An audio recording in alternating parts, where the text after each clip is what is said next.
Hello there, and welcome to the Dreamy Ocean Channel. I'm so glad you found your way here tonight. Maybe you've had a long day, or maybe you're the kind of person who likes falling asleep to thoughts of the ocean's deepest mysteries rather than counting sheep. Either way, this journey is for you. You don't need to do anything now but rest. Let your breath slow your thoughts soften and your body grow light, as if you're floating weightless in warm, gentle water. Because tonight, we're descending into the world of giants that move like shadows through the blue. Creatures with wingspans wider than cars gliding silently through darkness with a grace that defies their size. We're going to drift alongside the rays, not the small ones you might see in aquariums, but the true giants. The ones with wings that could cover your entire living room. The ones that swim through river currents powerful enough to sweep away trees, yet move with the delicacy of silk scarves in a breeze. The ones that gather in darkness under moonlight, performing ballets that no human choreographer could ever imagine. Some weigh more than a small car.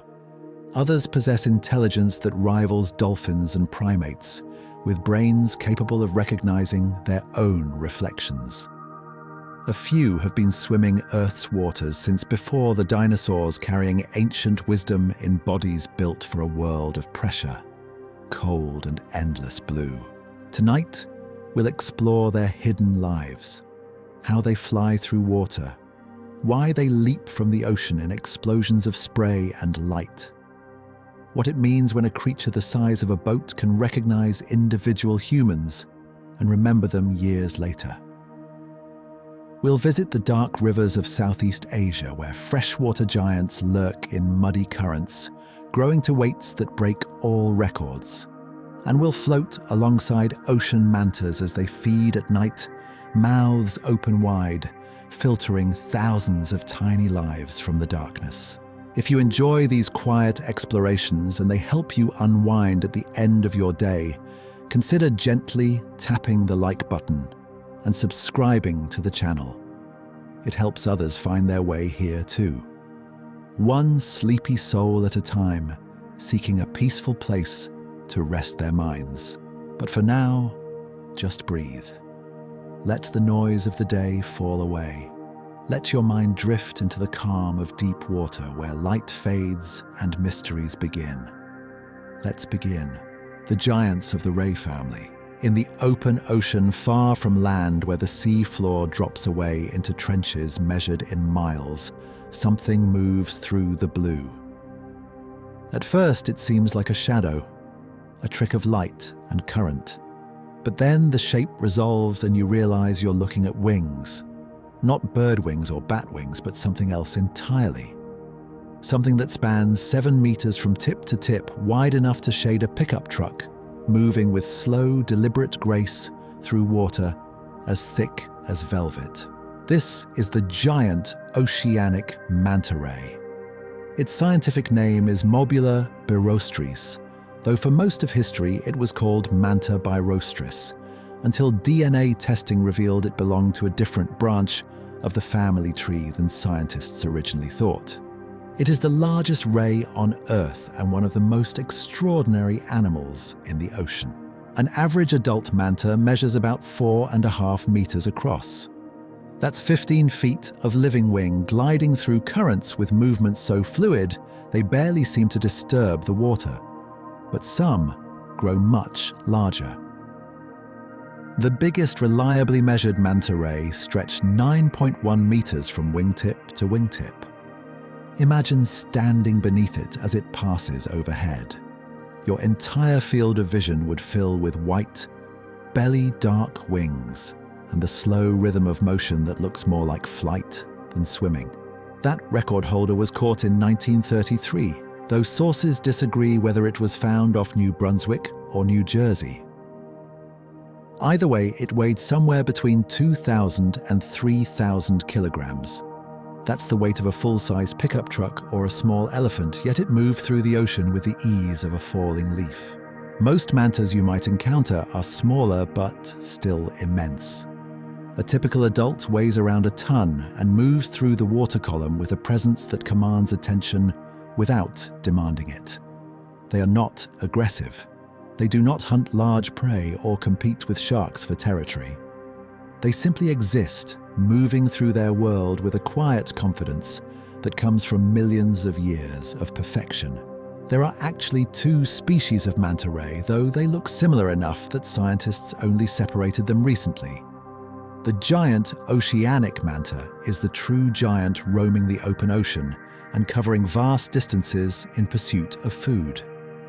The reef manta mobula. Alfredi is smaller, typically growing to 3 or 3.5 meters across. It prefers coastal waters and coral reefs, returning to the same cleaning stations year after year, where smaller fish remove parasites from its skin. Both are magnificent. Both inspire wonder in anyone lucky enough to see them. But the giant oceanic manta holds a special place in the ocean's hierarchy of size. It is the 5th largest fish species on Earth, surpassed only by the basking shark, the whale shark, the great white shark, and the tiger shark. Among rays, nothing comes close to matching its wingspan or its mass. But mantas are not the only giants in the ray family. Across the world, in rivers that flow through jungles and rice fields, a different kind of giant waits in murky water. The giant freshwater stingray, known scientifically as Urogymnus polylepis, inhabits the river systems of Southeast Asia. It lurks in the Mekong, the Khao Phraya, the Mai Klong, and other rivers that wind through Cambodia, Thailand, Vietnam, and Borneo. Unlike the oceanic manta with its graceful wings and filter-feeding mouth, the freshwater giant has a long, whip-like tail armed with venomous barbs. Its body is flatter, more circular, built for life on river bottoms, where currents can sweep away anything not anchored to stone. For years, fishermen told stories of these creatures. They spoke of stingrays large enough to drag boats heavy enough that it took 6 men to lift them from the water. Scientists listened, but remained skeptical. River fish rarely grow to massive sizes. The pressures of freshwater ecosystems, the limited food supply, the seasonal flooding and droughts, all of these factors should constrain growth. But the fishermen were right. On June 13, 2022, in a stretch of the Mekong River in Cambodia, a local fisher named Mol Thun hooked something enormous. For hours he fought the unseen weight on his line. When it finally surfaced, scientists who were monitoring the area couldn't believe what they saw. The stingray measured 4 meters from snout to tail tip. Its disc, the flat diamond-shaped body, stretched 2.2 meters across. When they carefully hauled it onto the riverbank and placed it on a scale, the numbers climbed to 661 pounds, 300 kilograms. The previous record holder for largest freshwater fish was a Mekong giant catfish caught in 2005, weighing 646 pounds. This stingray surpassed it. The team tagged the ray, naming it Boromir, which means full moon in Khmer. They took measurements, collected data, and then released it back into the muddy current, where it vanished as quickly as it had appeared. Boromir swims somewhere in the Mekong, still carrying the title of largest freshwater fish ever reliably recorded. But even Boromir might not be the biggest. Fishermen report catching stingrays weighing 500 to 600 kilograms, though these claims remain unverified. Some researchers believe individuals could grow as large as 1,500 to 2,000 kilograms under ideal conditions, though no such specimen has been documented. In the murky rivers where visibility drops to 0 within arm's reach, who knows what truly hides in the depths? These freshwater giants evolved from ocean-dwelling ancestors millions of years ago. They adapted to life in rivers, developing tolerances for freshwater chemistry and learning to navigate seasonal floods and dry periods. They represent an evolutionary experiment in gigantism proof that rays can conquer environments far from their saltwater origins. Other members of the ray family approach impressive sizes as well. Devil rays close. Cousins of mantas can reach wingspans of 5 meters. Eagle rays with their distinctive pointed heads and spotted patterns grow large enough to create substantial shadows as they glide over coral reefs. Even some bottom-dwelling skates reach widths that surprise divers expecting small, shy creatures. But none match the true giants. None inspire quite the same sense of scale as a manta ray, materializing from blue water, or a freshwater giant rising from river mud like a living piece of the bottom itself. To understand the size of a 7-meter manta is to stand in your living room and imagine wings stretching from wall to wall. To picture a creature that could completely cover a small boat if it decided to surface beneath one. The largest mantas move through the ocean like wandering islands, each one carrying entire ecosystems on its skin. Barnacles, remoras, tiny crustaceans living in folds of flesh. They are dinosaur-sized, but they are not dinosaurs. They are ancient in lineage with ancestors that swam Jurassic seas, but they are thoroughly modern in design. Evolution has refined them over hundreds of millions of years into forms that achieve maximum efficiency with minimum effort. When a giant manta glides past you in clear water, there is a moment where scale becomes difficult to process. Your brain knows it's looking at a fish, but fish aren't supposed to be larger than cars. Fish don't have wingspans that rival small aircraft. Yet here is proof that size rules in the ocean operate by different mathematics than on land. And in the rivers where visibility hides truth and currents keep secrets, the freshwater giants remind us that some mysteries remain. Even in waters humans have fished for thousands of years. Boromir was not discovered. Boromir was caught. How many others glide through those muddy rivers too careful or too deep to ever meet a fishing line? The giants of the ray family are not mythical. They are real, swimming right now in oceans and rivers around the world. Some you might never see. Others gather in known locations, returning year after year to feed or mate, or simply exist in places where the water feels right. They are the largest rays Earth has ever produced, and possibly the largest it ever will. They represent the upper limits of what a ray body plan can achieve, and they are, despite their size, among the gentlest giants in all the sea. Movement through water. To watch a manta ray swim is to witness physics transformed into art. There are no wasted movements, no struggle against resistance, just smooth, continuous motion that seems to require no effort at all, as though the ray and the water have reached an agreement and the ocean simply parts to let it through. The secret lies in their wings. Not fins in the traditional sense, but enormous pectoral fins that have evolved into structures functionally identical to wings. They generate lift. They control pitch and roll.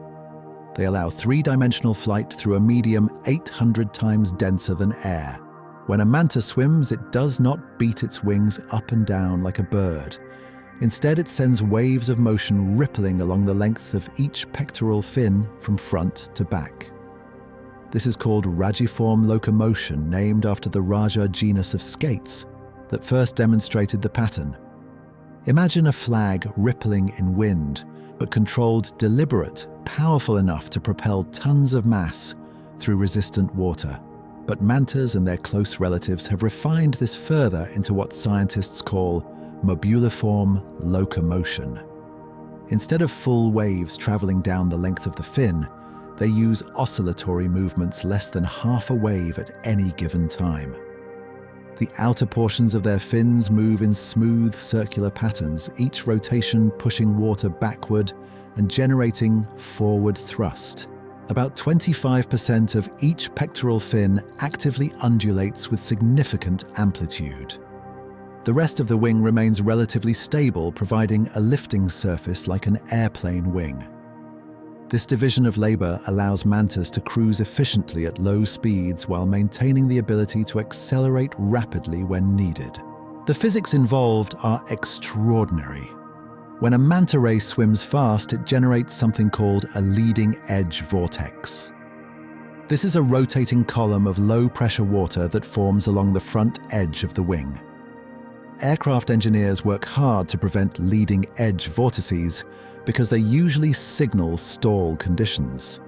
But manta rays harness them deliberately using the low-pressure region to create additional lift and thrust. The wings themselves are not rigid.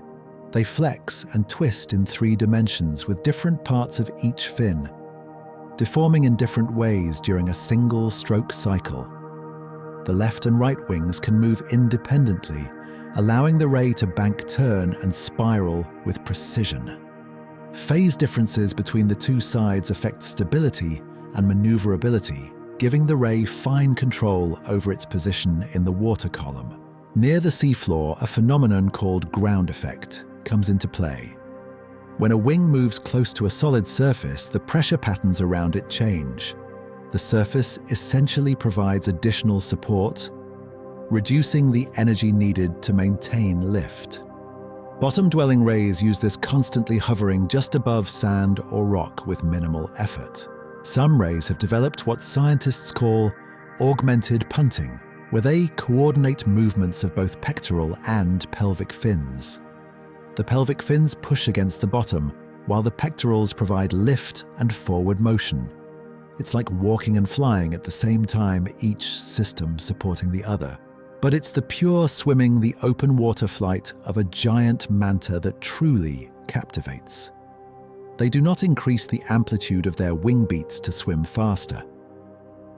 Instead, they increase frequency, flapping more times per second while keeping each stroke the same size.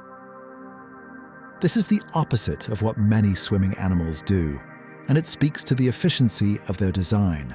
A manta ray in cruise mode barely seems to move at all.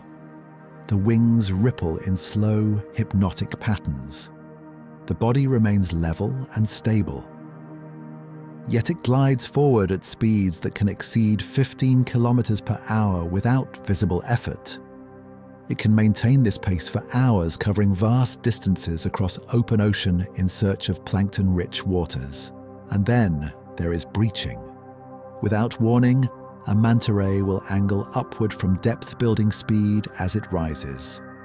The wings beat faster. The angle steepens.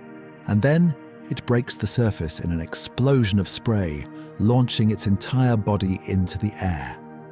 For a moment, a creature weighing tons hangs suspended in sunlight water streaming from its wings, before gravity reclaims it, and it crashes back into the ocean with a sound like distant thunder. Scientists are not entirely sure why mantas breach. The leading theories suggest communication. The sound of impact travels far underwater and might signal location or status to other rays.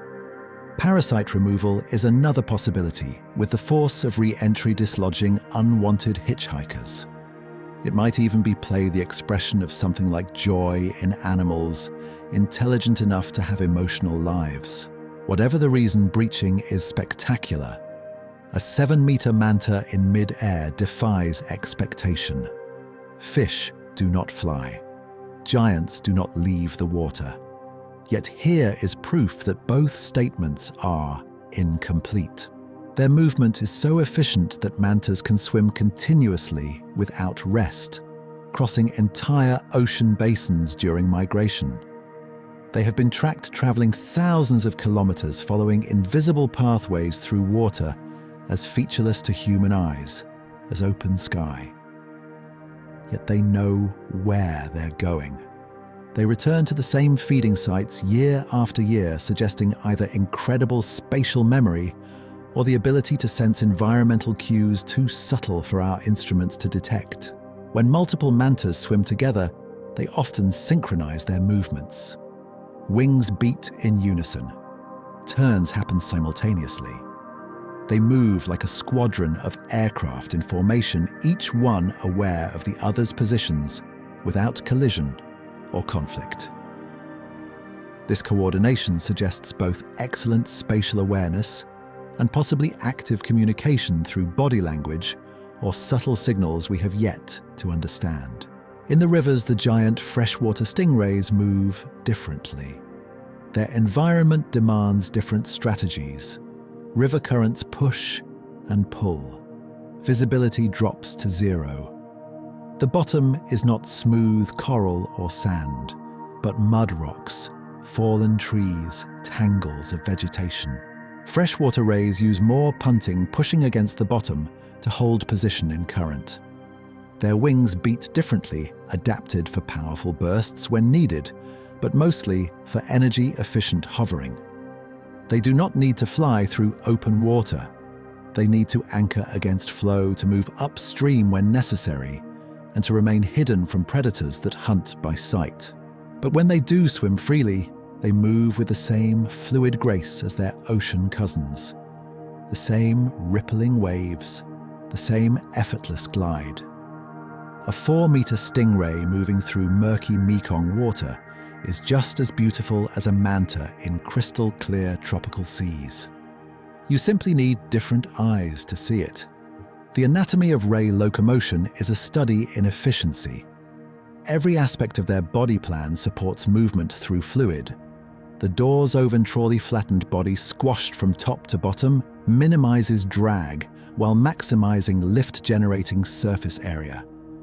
The reduction of fins to just the essential pectorals and small pelvics eliminates unnecessary resistance. Even the placement of the mouth and gills on the underside serves hydrodynamics, keeping the upper surface smooth and streamlined. Engineers study ray locomotion for insights into underwater vehicle design. The military wants to build silent submarines that move like mantas. Roboticists want to create biomimetic drones that can survey coral reefs without disturbing marine life. Artists want to capture the impossible grace of a creature that seems to have solved the equation of motion itself. But no machine has yet matched what evolution has refined over hundreds of millions of years. The artificial rays are clumsy, noisy, inefficient. The real ones glide through their world as though swimming and flying are the same thing, as though water and air are merely different densities of the same medium. And wings work equally well in both. To drift alongside a manta ray as it swims is to feel momentarily weightless yourself. The steady rhythm of its wings creates a kind of hypnotic trance. Up and down cease to have meaning. You are simply suspended in blue, watching wings that are older than mountains carry weight that should be impossible through space that offers no support. And then the ray tilts one wing banks gracefully and disappears into deeper water, where light fails and mystery begins again. The water settles. The moment passes, but the image remains printed on your mind, proof that grace is not limited to small things or light things or things that live in air. Grace, it turns out, can have a 7-meter wingspan and weigh as much as a car. Grace can move in 3 dimensions through a world humans can only visit briefly. Grace can be ancient, powerful, and gentle all at once. And it can make you forget, just for a moment, that you're watching a fish. Minds behind the wings. Somewhere in the Pacific, a manta ray swims toward a sheet of reflective acrylic mounted on the wall of a large research tank. This is not its first encounter with the strange object. It has seen it before, approached, it moved away. But today, something is different. The ray slows as it nears the mirror. It hovers, wings undulating just enough to maintain position. And then it begins to move in unusual ways. It twists, rolls, positions its body at angles it would never normally adopt. Its eye tracks the reflection, continuously watching every movement that mirrors its own. This is contingency checking testing whether the reflection responds to its actions. It's one of the key indicators that an animal understands what a mirror is, that the image is not another individual, but itself. Very few species demonstrate this behavior. Humans do it, great apes do it, elephants, dolphins, magpies, and now possibly manta rays. The experiment was conducted by Sheila Ari and Dominic D'Agostino in 2016. They placed mirrors in front of 2 captive manta rays and carefully documented their responses. What they observed challenged long-held assumptions about fish intelligence. The rays didn't just glance at their reflections, they engaged with them. They spent unusual amounts of time in front of the mirrors, far more than they would with clear acrylic or other non-reflective barriers. They performed repetitive movements circling barrel-rolling blowing bubbles that seemed to have no purpose except perhaps experimentation or play. Most telling, they showed self-directed behaviors. They positioned themselves to view parts of their own bodies they couldn't normally see. They seemed particularly interested in their mouths and gill regions, moving to get better angles, inspecting themselves the way you might examine a new cut or bruise. What they did not do was show social behavior toward the reflection. They didn't try to interact with it as though it were another ray. They didn't display aggression or courtship behaviors.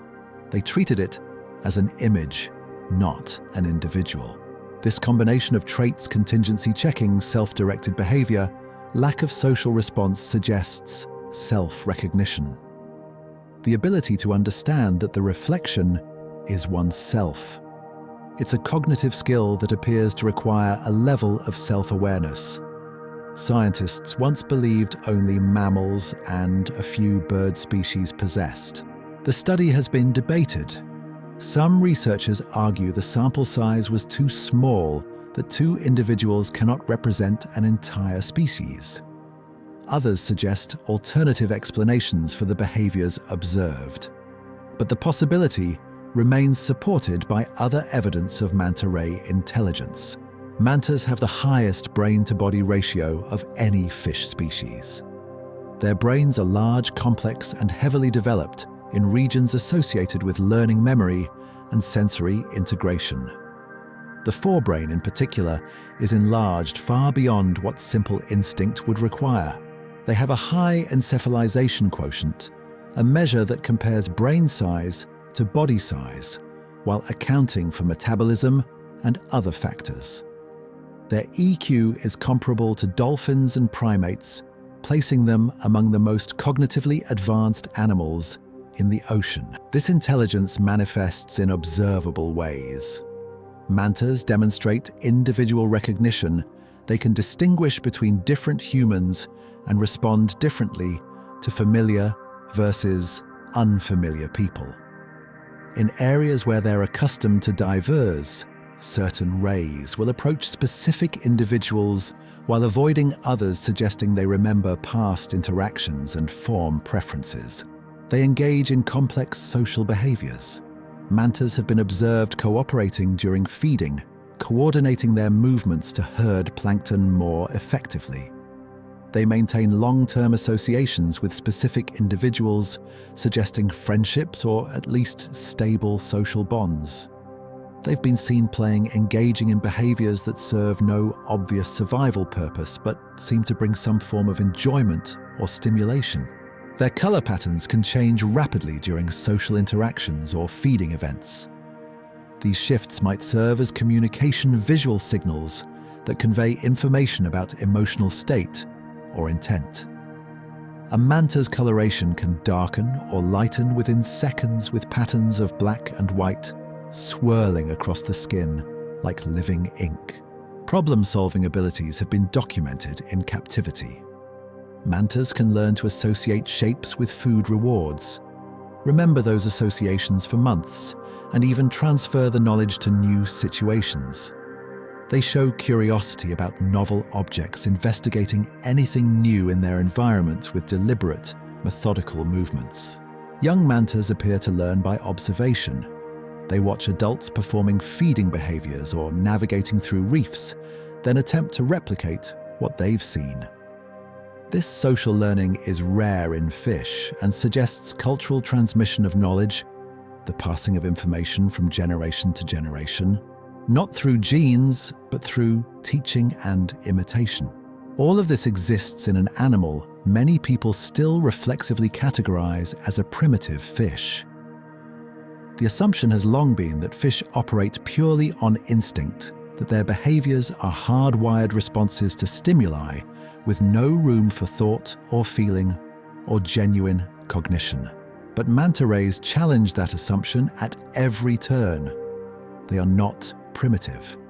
Their evolutionary lineage is ancient, yes, but that doesn't mean simple.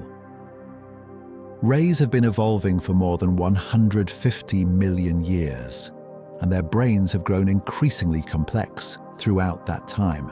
The question of whether they possess self-awareness remains open. The mirror experiments suggest they might, but more research is needed with larger sample sizes and more rigorous controls. What is certain is that manta rays have rich internal lives far more complex than most people imagine. They recognize individuals. They remember locations across years and thousands of kilometers. They coordinate behaviors in groups. They investigate their world with curiosity rather than just responding to immediate needs.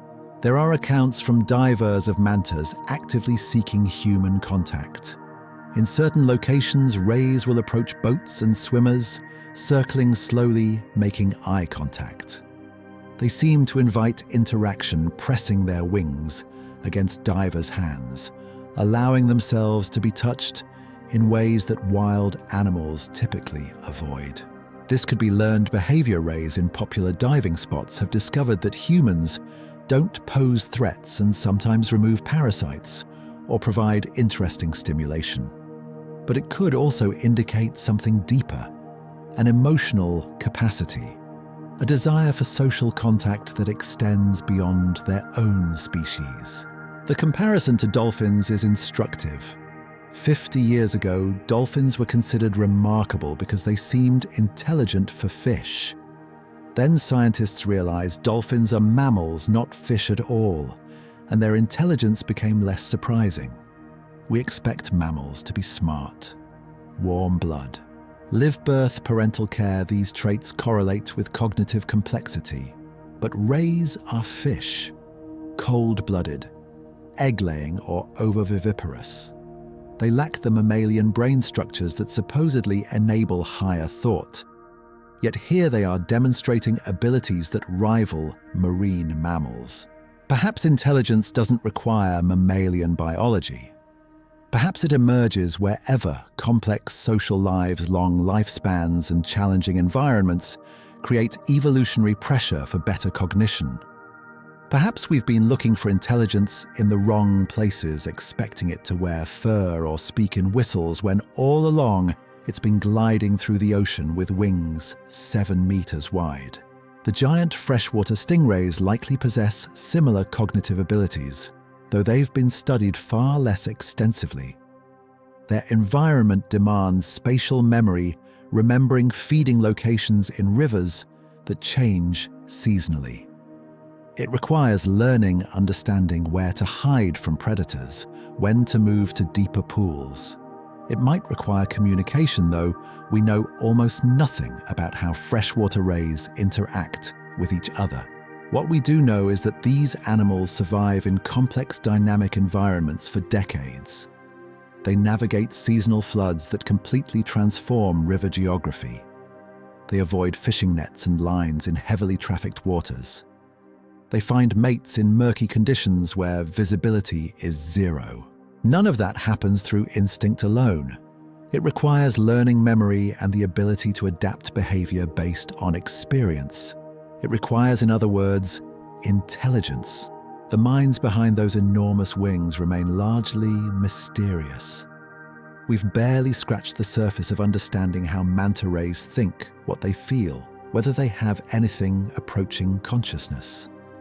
But every study reveals more complexity, more depth, more evidence that we're not dealing with simple animals operating on programmed responses. We're dealing with individuals, beings with preferences, memories, perhaps even emotions. Creatures who recognize themselves in mirrors and remember the faces of humans they met years ago. And as you drift off to sleep tonight, that's a comforting thought, that somewhere in the ocean right now, a giant ray is swimming through darkness thinking whatever thoughts manta rays think, carrying an inner life as rich and real as your own, hidden behind eyes that watch the blue with something that might just be wonder. Ghostly ballets in darkness. The sun has set over the Kona coast of Hawaii. The sky fades from orange to purple to deep indigo. Stars emerge, and as darkness settles over the Pacific, lights begin to glow beneath the waves. These are not natural lights. They're floodlights placed deliberately in the water by dive operators who have learned a secret. When you illuminate the ocean at night, plankton comes. Microscopic plants and animals drawn to light the way. Moths are drawn to porch lights. They drift in the beam, billions of tiny lives suspended in water turned milky by their sheer numbers. And when the plankton comes, the mantas follow. Out of the darkness, they materialize enormous wings gliding into the lit zone with movements so smooth they seem choreographed. One manta becomes two becomes five. Within minutes, the water fills with giants performing a ballet no human could have designed. They swim in loops, mouths open wide, filtering thousands of plankton with each pass. Their cephalic fins, the horn-like structures on either side of their mouths, unfurl from their coiled resting position. Extended, they funnel water and plankton directly into the gaping maw, channeling food with perfect efficiency. This is barrel roll feeding. A manta approaches the densest part of the plankton cloud, then rotates its entire body in a complete roll while maintaining forward motion. The maneuver brings the mouth through the richest feeding zone, while the rotation prevents the ray from swimming straight through and out the other side. It can roll repeatedly, staying in the sweet spot where food concentration peaks. Sometimes they feed in formation. Multiple mantas will line up one behind another in what's called chain feeding. They follow the same circular path, each one filtering what the one ahead missed, maximizing efficiency through cooperation. The chain can include 5, 10, even 20 rays, all swimming in synchronized circles, wings nearly touching mouths, open in permanent gulps. Other times they stack vertically in piggyback feeding. One manta swims above another, both rolling through the same plankton cloud. From below, it looks like a single creature with 4 wings, moving through the water in perfect tandem. The scene is hypnotic. Circles within circles. Giants tumbling through illuminated water in slow motion. White bellies flashing as they roll. Black wings cutting through plankton-thick sea like scythes through fog. Silent, except for the sound of your own breathing and the occasional splash when a manta breaks the surface. This behavior, night feeding on plankton attracted to lights, wasn't always known. The Kona phenomenon started by accident in the 1970s, when a hotel on the coast installed powerful floodlights to illuminate the water for guests. Hotel managers didn't know or care that plankton would swarm the lights. They just wanted dramatic nighttime ambiance. But plankton photosynthesizes. Light means energy. And these microscopic organisms drifted toward the brightest thing in their world, gathering in concentrations that drew larger creatures. Within weeks, manta rays appeared. At first, just 1 or 2, then more. Within a few years, the mantas had learned that these lights meant food. They returned nightly conditioned like Pavlov's dogs to associate artificial illumination with easy meals. The behavior spread through the local population. Young mantas learned from adults that lit zones meant feeding opportunities. Knowledge passed from generation to generation. Today, Kona is one of the most reliable places on Earth to see manta rays. Dive operators anchor boats in designated areas, lower underwater lights, and wait. Within an hour of full darkness, the rays almost always appear. They've been coming for decades. Individuals have been photo-identified returning year after year to the same spots, swimming the same circles, performing the same hypnotic roles. But night feeding isn't limited to places with artificial lights. Mantas are naturally cathemeral active day, and night not strictly nocturnal, but adaptable to whenever food is available. In many parts of the ocean, plankton blooms peak after sunset, when diurnal predators cannot hunt and vertical migrators rise from the depths. The deep scattering layer is a mass of marine life that ascends hundreds of meters each evening as darkness falls.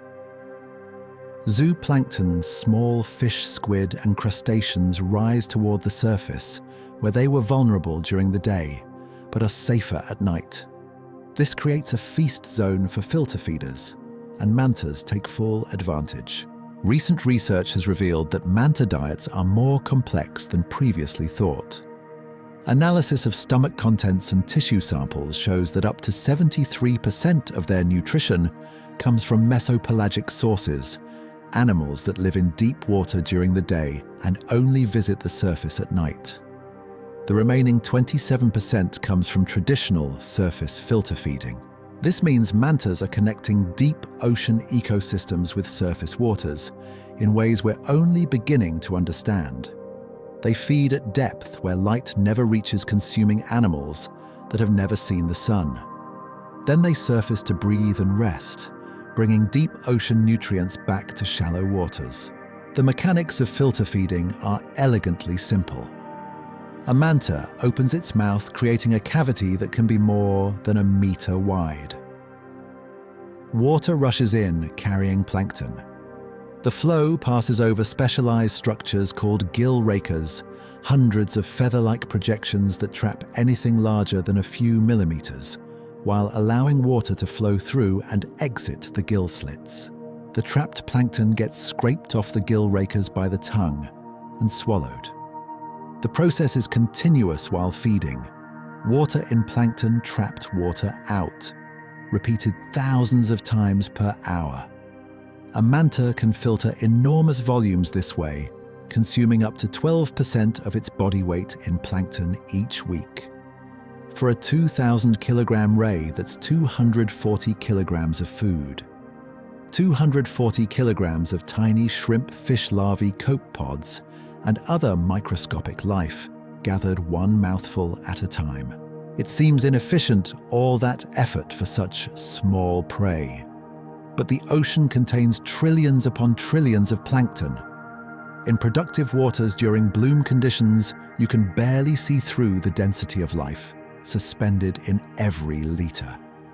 A manta swimming through that soup with its mouth open is like a baleen whale in a krill swarm. The food is so abundant that gathering methods are actually more efficient than hunting individual prey. There's something meditative about watching mantas feed at night. The repetitive circles, the slow rolls, the way they move in and out of light beams like ghosts appearing and vanishing without sound. Time loses meaning. You could watch for 5 minutes or 5 hours and not notice the difference. Divers who have spent nights in the water with feeding mantas describe it as transcendent. The rays swim so close you can touch them, though most operators discourage contact. They seem unbothered by bubbles or lights or the strange bipedal creatures hovering nearby. They're focused entirely on feeding on the ancient drive to consume enough energy to support their massive bodies. Sometimes a manta will pause mid-feeding and hang motionless in the water column, wings spread wide, mouth closed. It might be resting, or processing, or simply existing in a moment between one roll and the next. Then the wings beat again, and the feeding resumes. In rivers, the giant freshwater stingrays feed differently. They don't filter plankton. Their diet consists of fish mollusks, crustaceans, anything they can find on the muddy bottom or in the water column. They hunt by sense rather than sight, using electroreception to detect the bioelectric fields of prey buried in sediment. But they also feed at night, when smaller fish are less cautious and more easily ambushed. A stingray will lie motionless on the bottom, completely camouflaged, waiting for something to swim close enough. Then, in an explosion of mud and motion, it strikes mouth opening to create sudden suction that pulls prey in before they can react. These are not gentle filter feeders. They're predators. But there's still grace in their hunting, still precision. A 4-meter stingray can move with surprising speed when motivated, its entire body undulating as it pursues prey through murky water where eyes are useless. The ocean mantas dancing in Kona's lights know nothing of river hunting. They've never tasted fish or felt mud. Their world is blue water plankton clouds and the endless repetition of circles under starlight. But somewhere in their genes, they carry memory of ancestors that hunted on river bottoms millions of years ago, before the split that sent some rays to the ocean and left others in fresh water. The feeding continues through the night. As long as plankton concentrates in the light beams, the mantas keep coming. They might leave briefly to rest or breathe, but they return. The food is too abundant to abandon, the opportunity too good to waste. And when dawn approaches and the sky begins to lighten, the mantas gradually disperse. The plankton cloud thins as microscopic organisms respond to approaching sunlight. One by one, the giants vanish into deeper water, leaving the dive boats quiet and the floodlights illuminating empty blue. But they'll be back tomorrow night, and the night after that. As long as the lights shine and the plankton comes, the mantas will gather in darkness to perform their ghostly ballet, feeding, as they have for millions of years, in waters lit now, not by moon, but by human technology. It's a strange symbiosis. We provide light, they provide wonder. And somewhere in the exchange, both species benefit them with easier, feeding us with the privilege of witnessing grace that usually hides in darkness where no one watches. Sleep comes easier knowing that right now, somewhere in the ocean, the feeding continues. Circles within circles, giants tumbling through the night, ancient rhythms playing out in water that remembers when their ancestors first learned to fly, navigating the invisible. In the pitch black at 300 meters depth, where sunlight has faded to nothing and pressure crushes unprotected flesh, a giant freshwater stingray that somehow made its way to the ocean floor moves across sediment hunting for prey. It cannot see. Eyes are useless here, but it doesn't need to see. Arranged across its head in branching networks like underground rivers are specialized organs called ampullae of Lorenzini. They're named after the Italian scientist who first described them in sharks, but rays have them too. Each ampulla is a tiny gel-filled canal opening to the surface through a pore. At the base of each canal sits a cluster of electroreceptor cells, more sensitive than any human-made instrument. These cells detect electrical fields. Every living thing generates weak bioelectricity from muscle contractions, nerve signals, even basic cellular processes. In water, which conducts electricity well, these fields radiate outward in characteristic patterns. A shrimp buried in sand 10 centimeters below the surface might be invisible, but its bioelectric signature glows like a beacon to a ray gliding overhead. The stingray sweeps across the bottom, reading the electrical landscape like you might read a map. Here, nothing. Here, a slight fluctuation, maybe a worm. they're a stronger signal with the distinctive pulse pattern of a heartbeat. Fish. The ray adjusts course angles toward the signal closes the distance. When it's directly above the source, it plunges its snout into sand and closes its mouth around prey that never knew it was being hunted. This is electroreception at work. It's a sensory superpower humans cannot experience directly. We have no biological equivalent. We can build instruments that detect electrical fields, but we don't feel them the way rays do. For them, it's as natural as sight or smell is for us. Manta rays possess the same electroreceptive abilities, though they use them differently. They're not hunting fish in sediment. They're filtering plankton from open water. But electroreception still serves them. It helps them sense the approach of large predators like sharks or orcas. It might aid in navigation, detecting the electrical signatures of ocean currents or the Earth's magnetic field itself. Some researchers believe rays can use electroreception for long-distance navigation. Earth's magnetic field creates weak electrical currents in seawater. These currents vary by location, creating an electromagnetic landscape that shifts subtly across latitudes. A ray sensitive enough to detect these variations could potentially use them like GPS, knowing its position based on the electrical signature of the water around it. This is still theoretical. We haven't proven that rays navigate magnetically, but they do migrate vast distances with remarkable accuracy, returning to specific locations after swimming thousands of kilometers through featureless ocean. Something guides them, and electroreception is a strong candidate. Beyond electrical sense rays have other remarkable sensory adaptations. Their lateral line system, a series of pressure-sensitive organs running along their bodies, allows them to detect water movement from significant distances.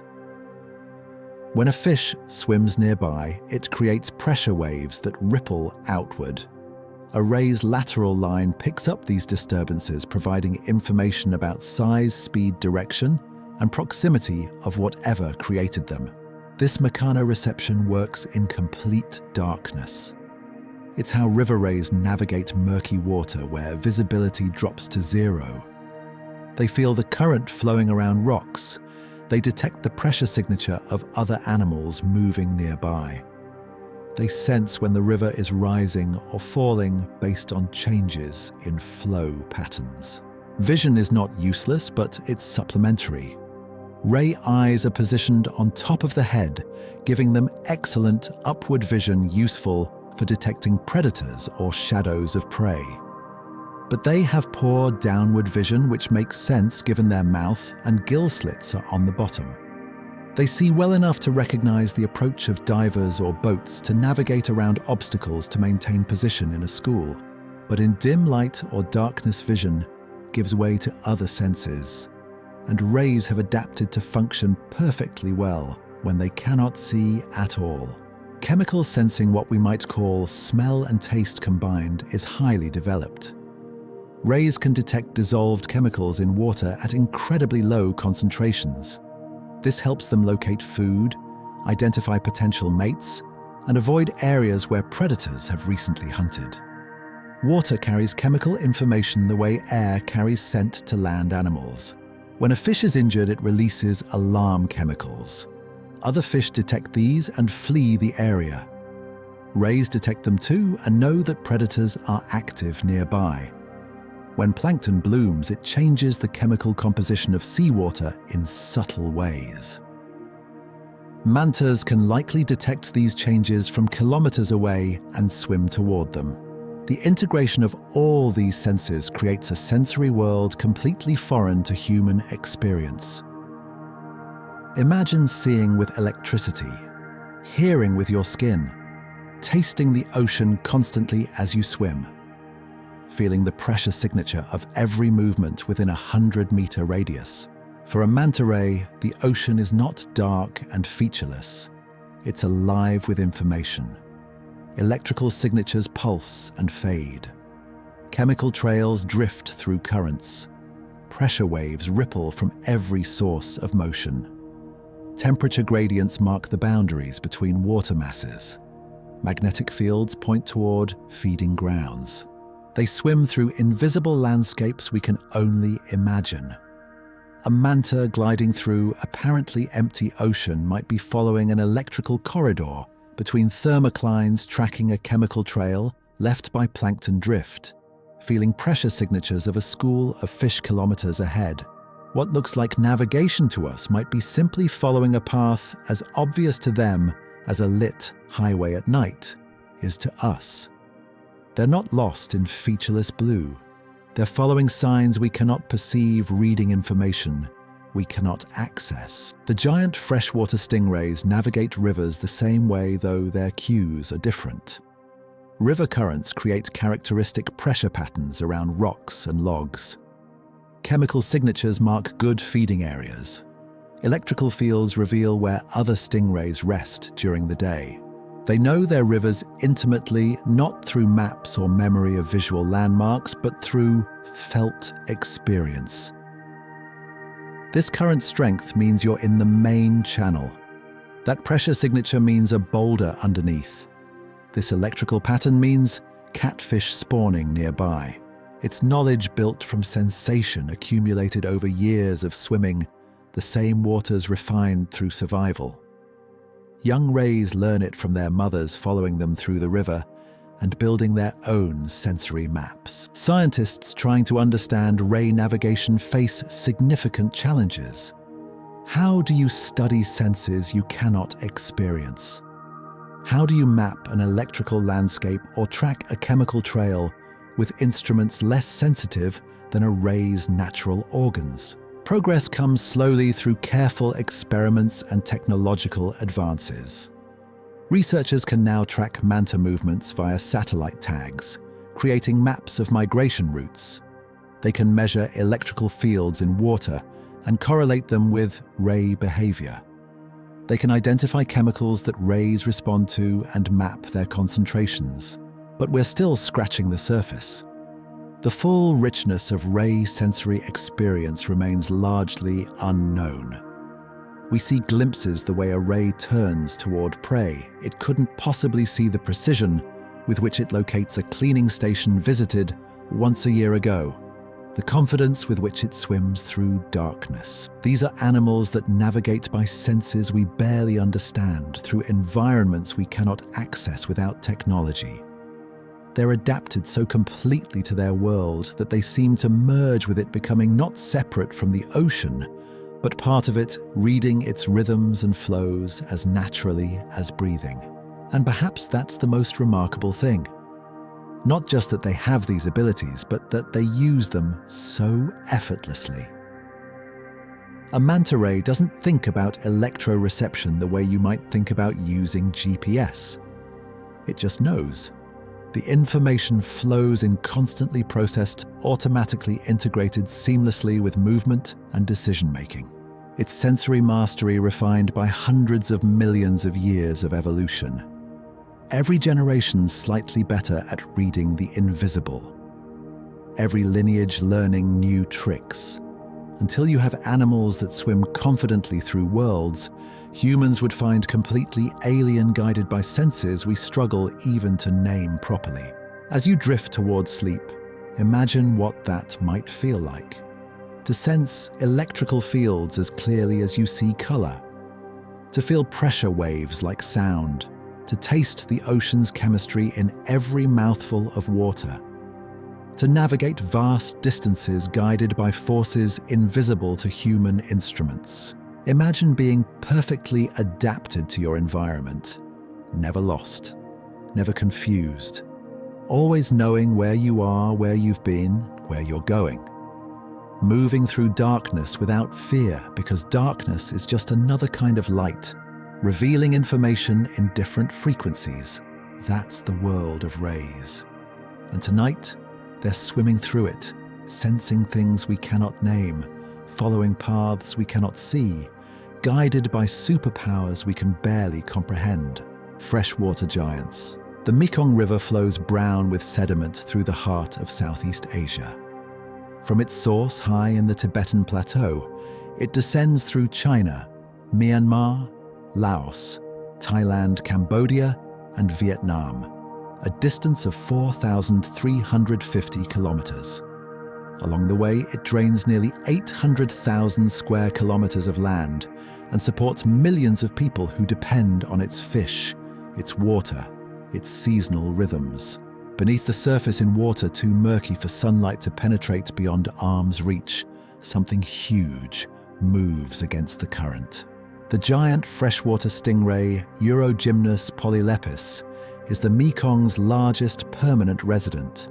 It shares these waters with Mekong giant catfish, giant barb, and giant carp, a suite of enormous fish that evolved in isolation for millions of years in one of Asia's greatest river systems.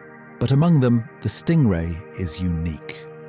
It's not a fish adapted to rivers.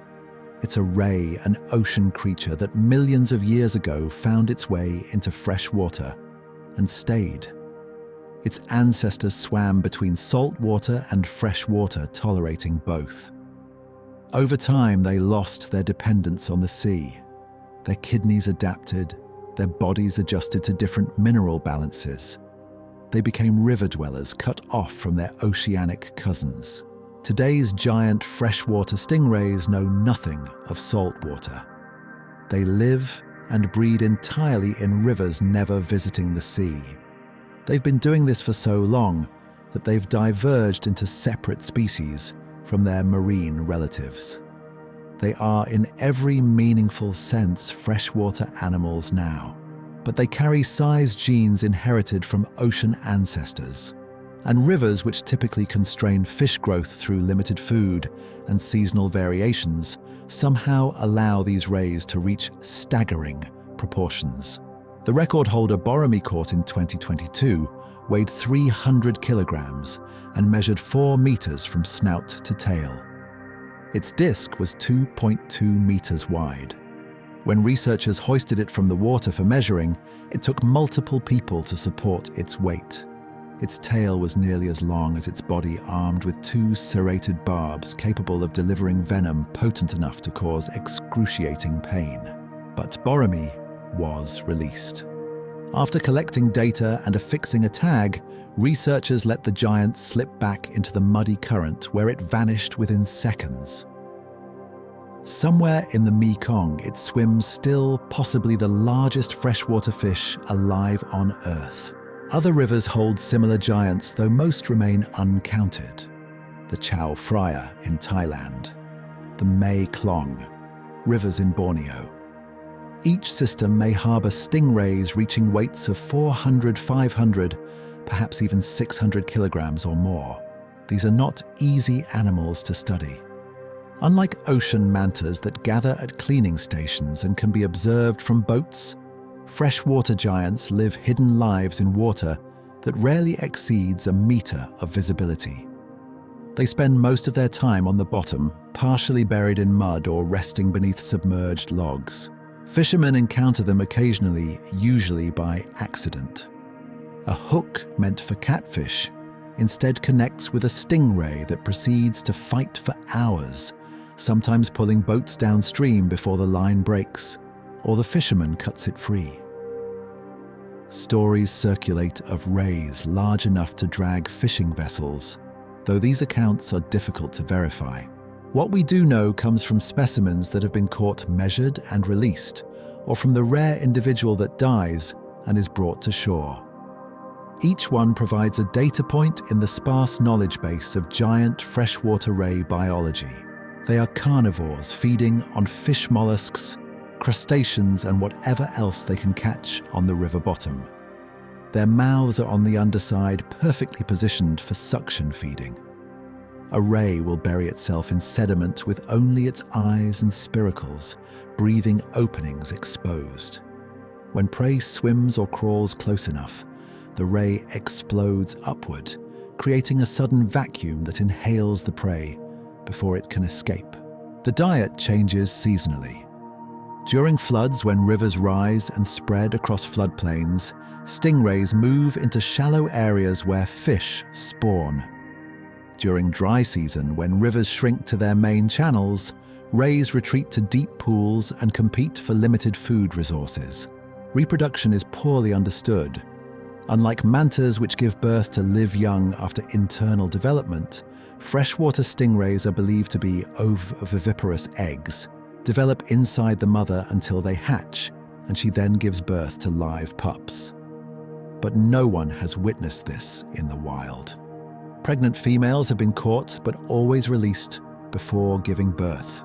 Scientists suspect nursery areas exist specific locations where females go to bear young and where juvenile rays spend their first months. But these areas have not been identified.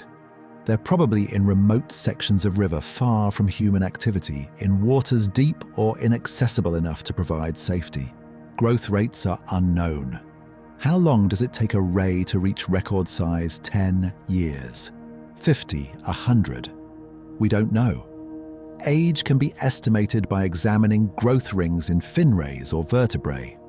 But this requires sacrificing the animal, something researchers are reluctant to do with such rare and threatened creatures. Lifespan is similarly mysterious. Ocean mantas live approximately 50 years. Do freshwater giants live longer? Shorter. The same, their growth patterns suggest slow maturation, which typically correlates with long lifespans. A ray that takes 20 years to reach maturity might live 70 or 80 years total. But this is speculation. What is certain is that populations are declining. In Thailand's Chao Phraya River, average weights of caught stingrays have plummeted. In 1980, the average was 23.2 kilograms. By 2006, it had dropped to 6.9 kilograms. That's a 70% decline in average size, suggesting heavy fishing pressure is removing large adults faster than they can reproduce. In Cambodia's Mekong, populations have decreased by 30 to 50% over the past 20 to 30 years, according to fisher surveys. The largest individuals, the ones most likely to be reproductively successful, are disproportionately targeted because they command higher prices. Habitat degradation compounds the pressure. Dam construction fragments rivers, preventing stingrays from accessing spawning or feeding areas. Pollution from agriculture industry and urban development degrades water quality. Sedimentation from deforestation buries feeding grounds. Sand mining destroys bottom habitat. These giants survived the ice ages. They persisted through climate shifts that raised and lowered sea levels by hundreds of meters. They adapted to river formation and reorganization as tectonic plates shifted Southeast Asia's geography. But they may not survive the Anthropocene, the age of humans. 70% of giant freshwater fish globally are threatened with extinction. Stingrays are among them. Without significant conservation efforts, the giants of the Mekong and other Southeast Asian rivers could vanish within decades, and that loss would be incalculable. These are living fossils, animals whose lineage stretches back tens of millions of years. They're ecosystem engineers influencing river bottom dynamics through their feeding and movement. They're biological marvels, having conquered environments their ancestors never knew. They're also beautiful, though few have seen them alive in their element. A 4-meter stingray resting on the river bottom is perfectly camouflaged, its mottled brown and grey coloration, blending with mud and sand. Only when it moves does its size become apparent, the enormous disc sliding forward, the tail trailing behind like a third of the animal's total length.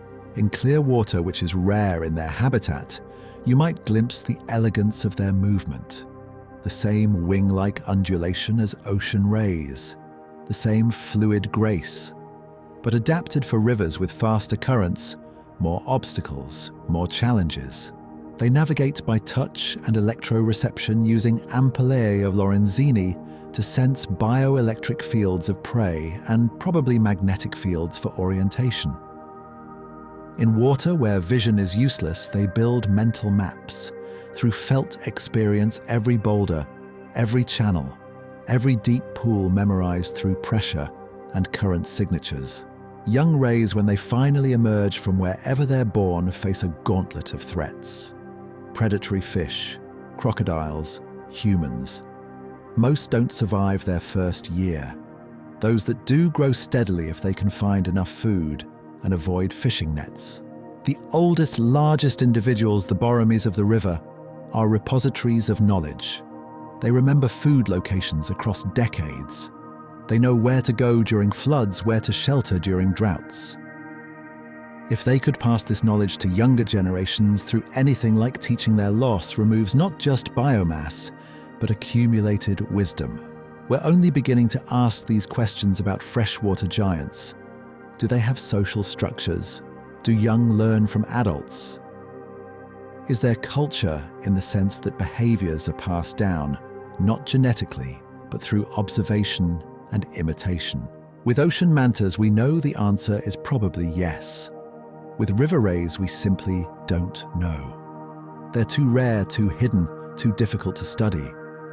Each encounter provides fragments of information, but the full picture remains obscured like the rays themselves beneath murky water.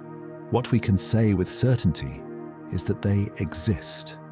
That right now, in rivers flowing through jungles and rice paddies, giants swim against currents that have shaped their bodies for millions of years. They rest on muddy bottoms and hunt in darkness. They bear live young in secret locations and grow to sizes that challenge everything we thought we knew about freshwater fish. They are mysteries wrapped in mud, living questions swimming through answers we haven't learned to read. And if we're not careful, they'll disappear before we truly understand what we're losing. But tonight, they're still out there. Boromir and others like it gliding through the Mekong's brown water, ancient and enormous and utterly unknown. May they swim there for generations yet to come. Reproduction, growth, and family bonds. In the open ocean far from land and deep enough that pressure begins to compress, a female manta ray swims alone. She's large, perhaps 6 meters across, and mature. Her body carries a subtle thickening around the abdomen. Inside, something grows. Manta rays are ovoviviparous. The female produces eggs, but they develop internally rather than being laid. The embryo receives nourishment from a yolk sac growing slowly inside its mother's body in a protected environment where no predator can reach it. Gestation lasts over a year, 13 months, possibly longer. During this time, the mother continues her normal life, feeding, migrating, socializing. But her body is also sustaining another life, providing space and safety for a developing pup. When the time comes, she gives birth to a single offspring, sometimes twins, but usually just one. The pup emerges fully formed, a miniature version of its mother, but already a meter or more across. It can swim immediately, though its movements are uncertain at first. Within hours, it learns to maneuver its wings properly. Within days, it's feeding on plankton, filtering tiny organisms the same way adults do. The mother provides no parental care after birth. This is typical for rays and most fish. Once born, the pup is independent. It must learn to swim efficiently, find food, avoid predators, and navigate its world alone. But alone might not be accurate. Young mantas are often observed in groups, possibly siblings from different mothers, or simply juveniles finding safety in numbers. They swim together through coastal waters where predators are less common than in open ocean. They feed in the same areas, learning through observation and trial, which behaviors work and which don't. Do adults teach juveniles? Evidence suggests they might. Young mantas have been seen following adults during feeding events, mimicking their barrel rolls and chain swimming. Whether this constitutes teaching or simple imitation is debated, but the result is the same knowledge passes from one generation to the next through behavioral example.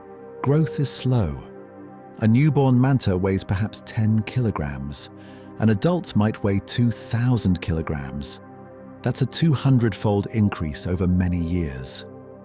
Mantas don't reach sexual maturity until they're around 8 to 10 years old, at which point females have typically grown to 5 meters or more across. Males mature slightly earlier and smaller. They can be distinguished by claspers, modified pelvic fins used during mating. These elongated structures appear along the posterior margin of the pelvic fins and become more prominent as males mature. Mating behavior has been observed but not extensively studied.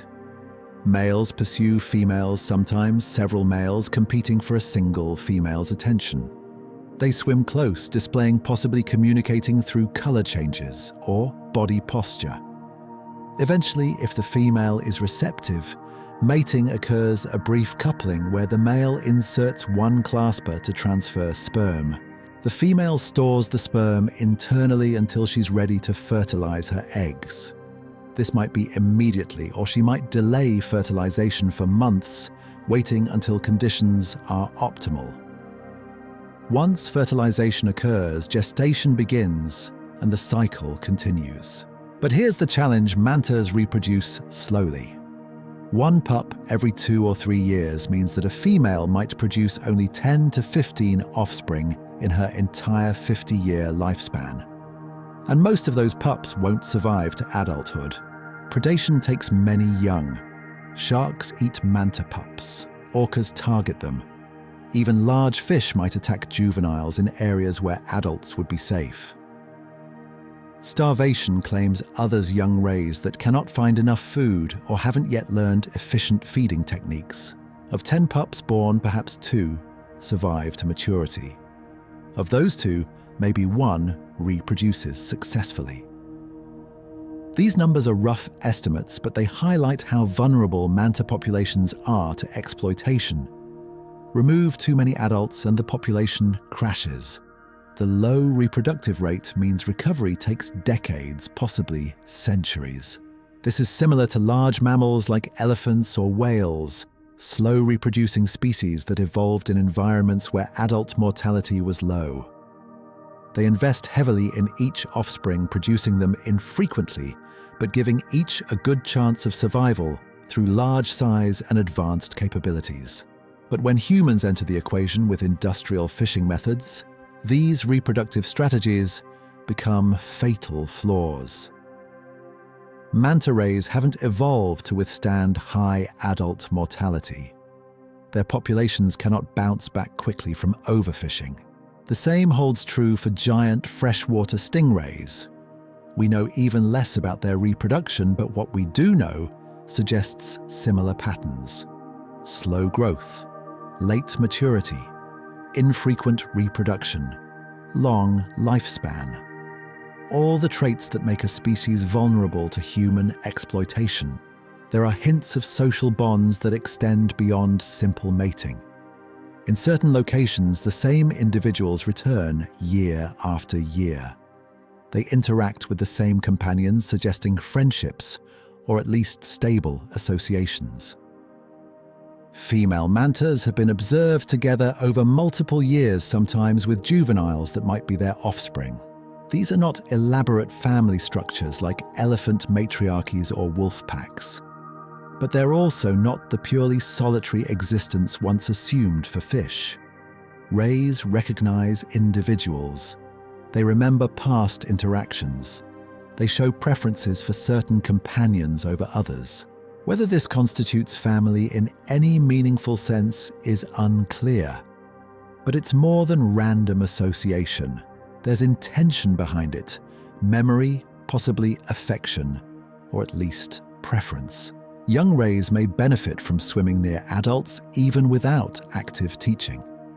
Just being in proximity to experienced individuals provides opportunities to learn, watching where they feed, how they navigate, what areas to avoid. This passive learning could be enough to improve survival rates significantly. The investment a female makes in each pregnancy is substantial. A year or more of gestation while carrying a pup that might weigh 10% of her body weight at birth. the energetic cost is high. The opportunity cost time spent pregnant that could be spent growing or building energy reserves is significant. But the payoff is a fully formed, capable offspring that starts life with advantages most fish lack. Size for one being born a meter across means fewer predators can eat you. Capability for another being able to swim and feed immediately rather than going through vulnerable larval stages. This is K-selection, the evolutionary strategy of producing few offspring but investing heavily in each. The opposite is R-selection, which produces thousands or millions of offspring but invests almost nothing in them individually, letting chance and numbers handle survival. Mantas and giant stingrays are extreme K strategists.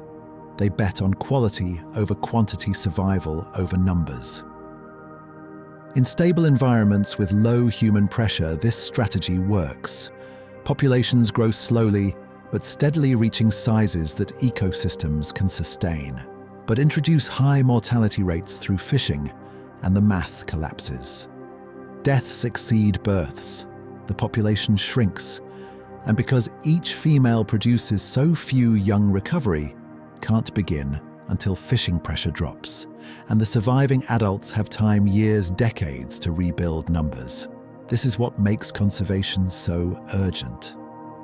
Every year we delay protecting these animals is another year of population decline that will take 10 or 20 years to reverse once protection finally comes. Yet there's hope in the biology too. Mantas are long-lived. A protected population has 50-year reproductive windows per female. Given enough time and safety, populations can recover. The math works in both directions. It makes them vulnerable to collapse, but also capable of rebuilding if given the chance. Some conservation success stories are emerging. In the Philippines, areas that banned manta fishing a decade ago now show increasing populations. The same mantas return year after year, their numbers slowly growing as new juveniles survive to adulthood. It's slow. It requires patience and sustained effort. But it's possible. The biology that makes mantas vulnerable also makes them savable, as long as we commit to protection before populations dwindle beyond recovery thresholds. As you drift towards sleep, think about that. Somewhere tonight, a pregnant manta swims through darkness carrying next year's hope. A pup will be born. It will swim and feed and grow. If it's lucky, if we're careful, it might live 50 years and produce its own offspring, continuing a lineage that stretches back hundreds of millions of years. That fragile thread of life continues. Not guaranteed, not safe, but ongoing. Each generation a small victory, each birth a promise that maybe possibly the giants will remain giants and not fade into memory like so many creatures we've lost. Protecting the ocean's ghosts. There is a market somewhere in southern China where dried gill rakers are sold by the kilogram. They're marketed as a traditional medicine called Peng Yu Sai. The sellers claim they clear toxins from the blood, boost immunity, and promote circulation. There is no scientific evidence supporting any of these claims. No peer-reviewed research. No mechanism by which the claims could even be plausible. The gill rakers are simply cartilage and protein. Nutritionally, they're no different from any other animal tissue. Medicinally, they do nothing that eating chicken or fish wouldn't also do, which is to say, nothing beyond basic nutrition. But they command prices up to $400 per kilogram. And to obtain them, fishermen target manta rays, specifically catching them, cutting out the gill rakers, and discarding the rest of the body. The market drives targeted hunting in countries where enforcement is weak and economic incentives favor exploitation over conservation. It's one of the primary threats facing manta ray populations, not accidental bycatch, not habitat loss. Targeted fishing for a product with no actual medical value, sustained by cultural belief and profit motive. Combine this with other pressures and the picture darkens further. Mantas are caught accidentally in nets meant for other fish, bycatch that kills thousands each year. They're struck by boats in areas where marine traffic is heavy. They ingest microplastics that accumulate in their tissues and may affect health or reproduction. They face habitat degradation as coral reefs die and productive feeding areas decline. And remember, they reproduce slowly. One pup every 2 or 3 years. Long generation times. Low population growth rates even under ideal conditions. Harvest even a small percentage of adults each year, and populations begin declining. Harvest too many, and collapse becomes inevitable. The giant oceanic manta ray is listed as vulnerable to endangered on the IUCN Red List, depending on population and region. Some populations are faring better than others. Those in protected areas with strong enforcement like Hawaii or the Maldives are stable or even growing. Those in regions with active fisheries and weak protection are declining, sometimes rapidly. The ironic tragedy is that manta rays are worth far more alive than dead. Ecotourism focused on manta encounters generates more than $73 million annually in direct revenue. When you include indirect economic benefits, hotels, restaurants, transportation, the total impact to local economies exceeds $140 million per year. A single manta ray over the course of its lifetime can generate $1 million or more in tourism revenue. That same ray killed for gill rakers might fetch a few $100s.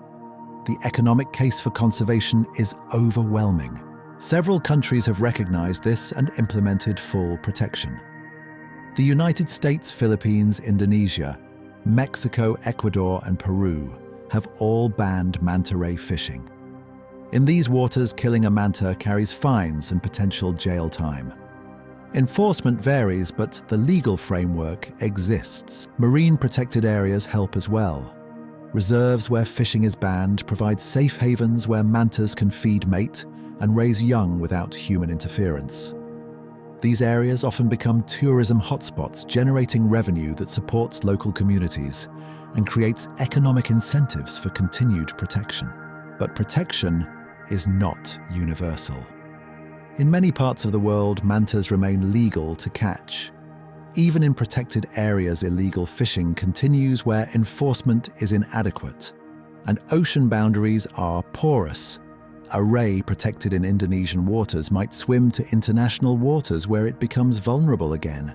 Tracking studies using satellite tags have revealed just how far mantas roam.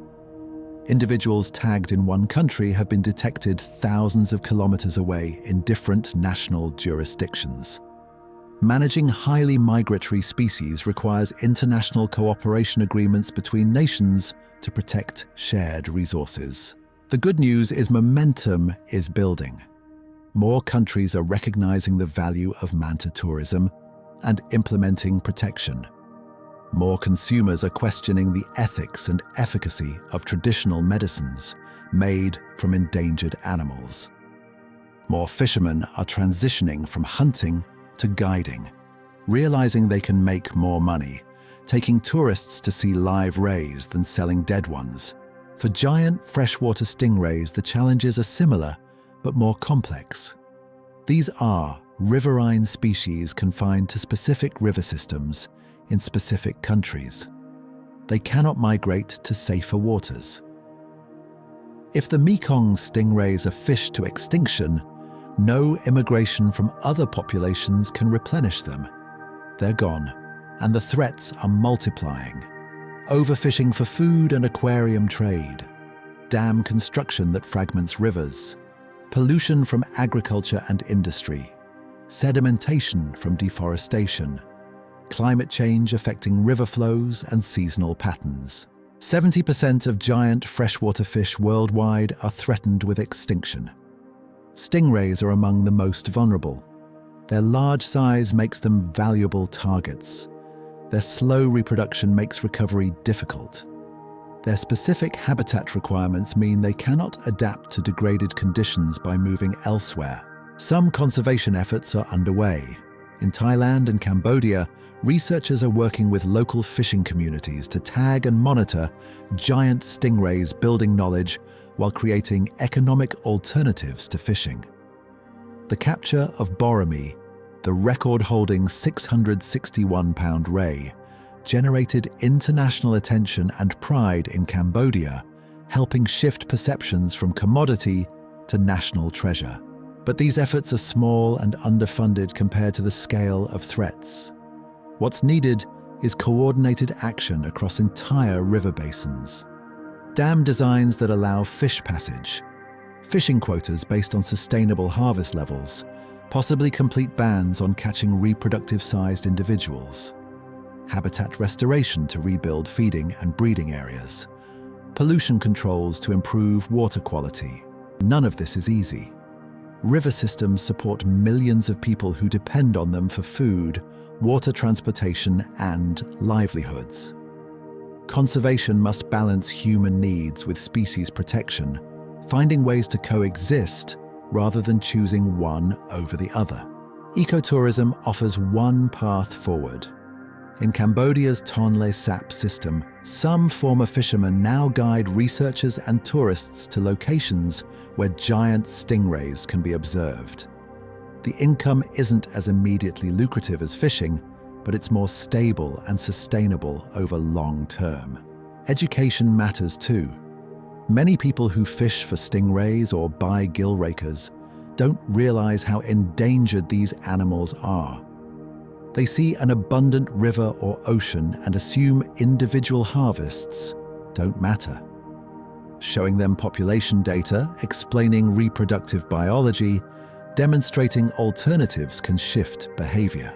Consumer pressure can reduce demand for Manta products.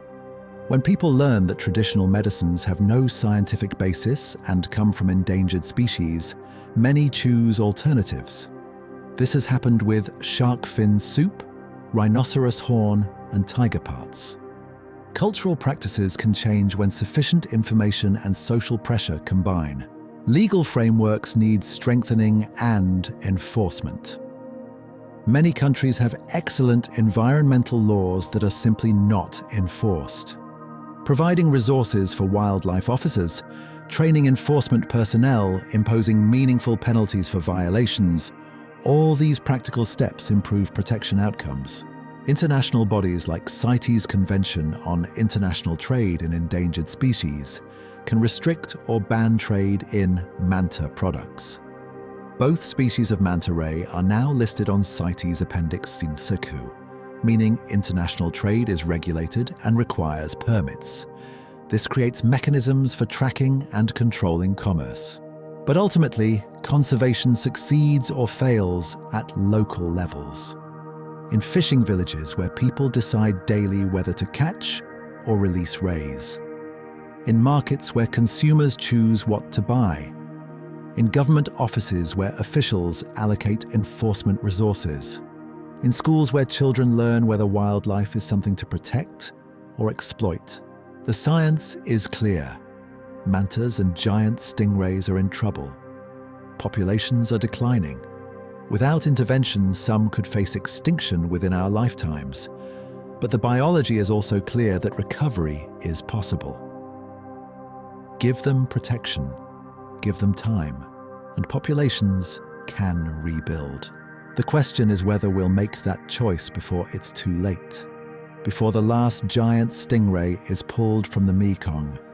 Before ocean mantas become so rare that feeding aggregations like those in Kona disappear forever. There is still time.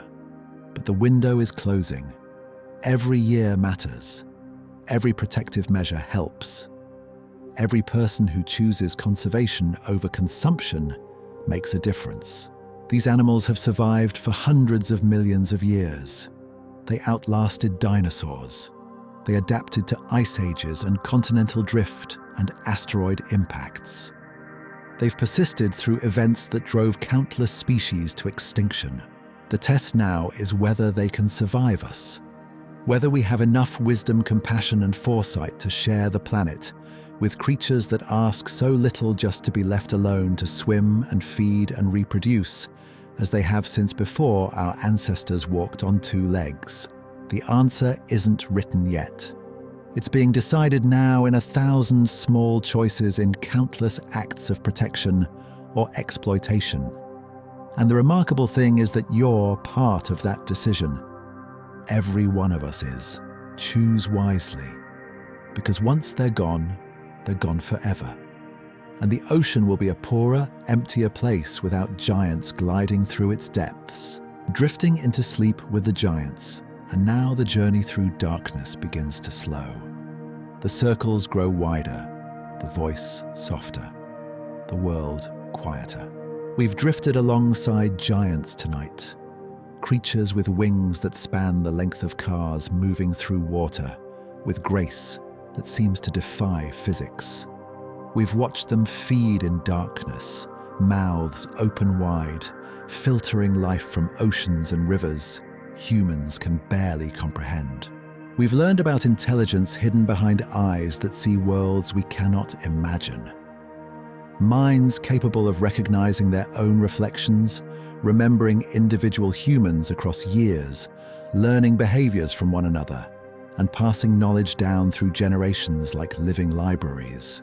We've descended into rivers brown with sediment where mysteries still swim boromy, and others like it, giants that grow to weights that challenge every assumption about freshwater fish.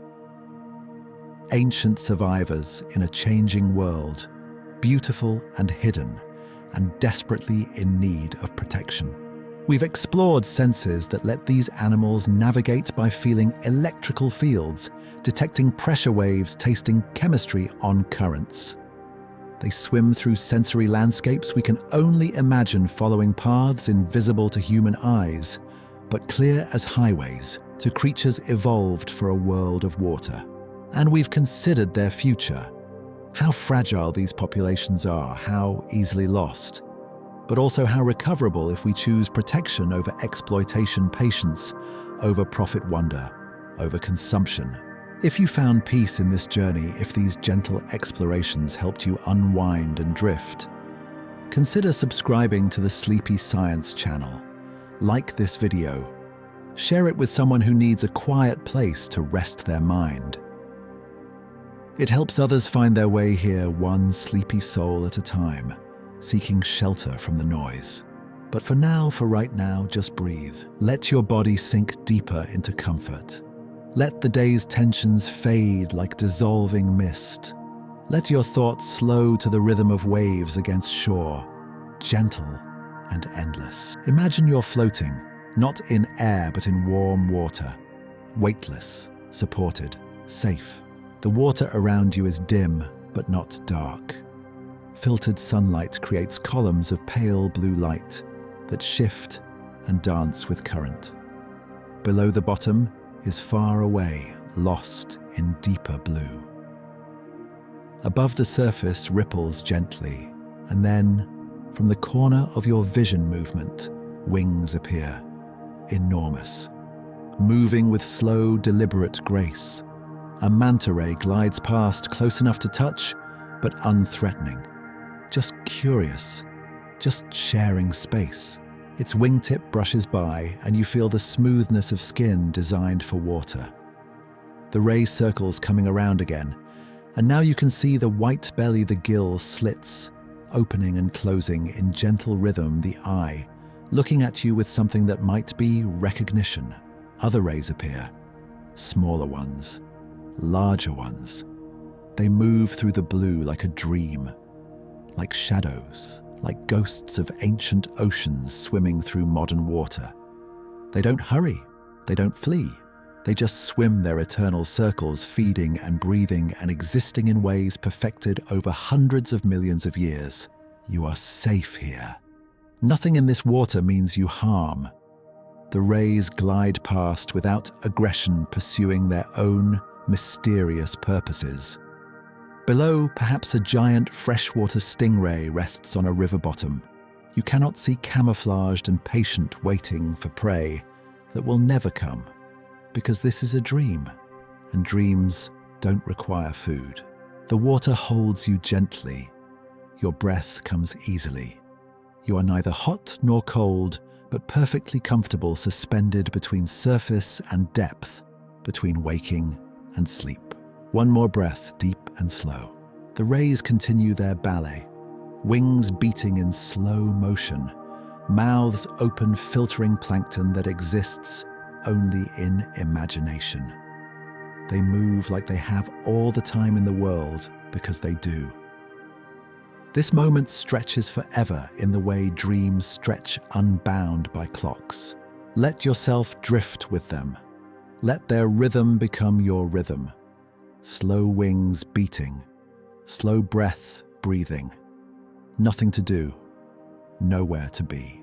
Just floating, just existing, just being held by water that asks nothing of you except to rest. The blue deepens around you, darkening toward the peaceful shadows of true sleep. The rays fade into that darkness one by one, their white bellies the last things visible before they vanish, completely leaving you alone in gentle blue that grows softer and softer until there's nothing but darkness and peace, and the distant memory of wings moving through an ocean that exists now only in the quiet spaces of your resting mind.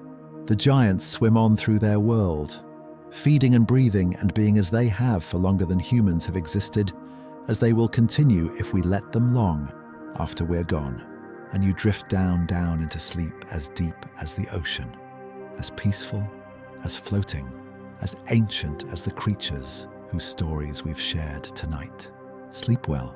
Dream of wings in darkness, of giants who swim through worlds we barely understand, of grace that moves too large to be this gentle, of mysteries still swimming, still secret, still safe in the deep places where light fades and wonder begins. The rays are still out there, swimming, always swimming, through the endless blue. Good night.